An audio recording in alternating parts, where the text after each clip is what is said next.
Welcome to Tuesday's Tips and Tools, brought to you by the VSU Center for E-Learning.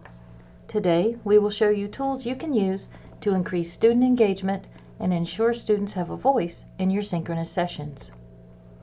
When preparing a synchronous video session with your class, consider the usual questions. Student-led or student-focused activities will create more student buy-in and improve engagement. Just as it helps you to have an agenda to follow in professional meetings, make sure your students are informed of the structure of the synchronous sessions.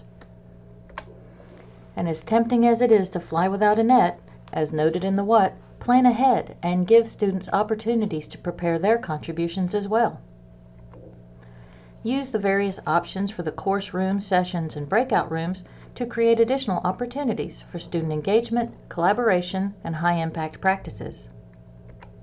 Synchronous sessions can promote active learning, actively engaging students and providing them with informal opportunities for feedback on how well they understand the material.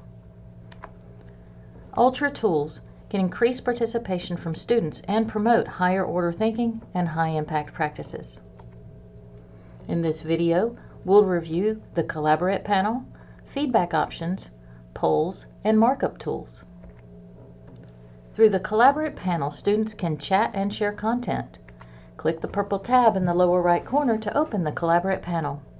Click the first icon on the left to select the chat pane. The next panel we will look at is the Share Content pane. From this pane, if instructors or moderators set students as presenters, the students will be able to share content such as an application or files. By sharing their own content, students can participate more fully in class activities. The next interactive space is the feedback menu at the bottom center of the screen. From here, participants can turn on their microphone and speak, turn on their camera, and finally raise their hand to respond or ask questions. If you open the Collaborate panel to the participant pane, you can see which participants have their hand raised. Another set of feedback options is through the feedback panel. Access the feedback panel by clicking the status button in the feedback menu. The feedback panel gives participants quick access buttons to show reactions to content, including agreement, emotional reactions, or requests for the instructor to change pace.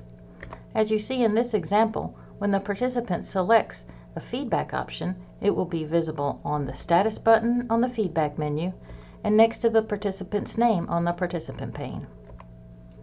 You can also gather broad feedback from students using polling. The polling tool is located here in the Shared Content pane. Polls can be yes, no, or multiple choice with up to 5 choices. When you start the poll, it will appear above the feedback menu along with a new poll button on the feedback menu. When a participant answers the poll, the responses will appear in 3 places: on the poll itself with a tally for the moderator of how many participants selected that choice, on the poll button, and on the participant pane. The poll is a great tool for checking with the class periodically during a synchronous session. Finally, students can use the markup tools to interact with shared content or a whiteboard. Whether students are collaborating on the whiteboard or a shared file like this image, they can use the markup tools in the upper left corner to select, point, draw, or type directly on the whiteboard or shared file. So you see, Collaborate Ultra is not just a tool for recording a lecture where students watch passively. By using these tools, students can become active members of your learning community. Please contact the Center for E-Learning if we can help you with anything we've covered in this video or for any other assistance as you develop your courses.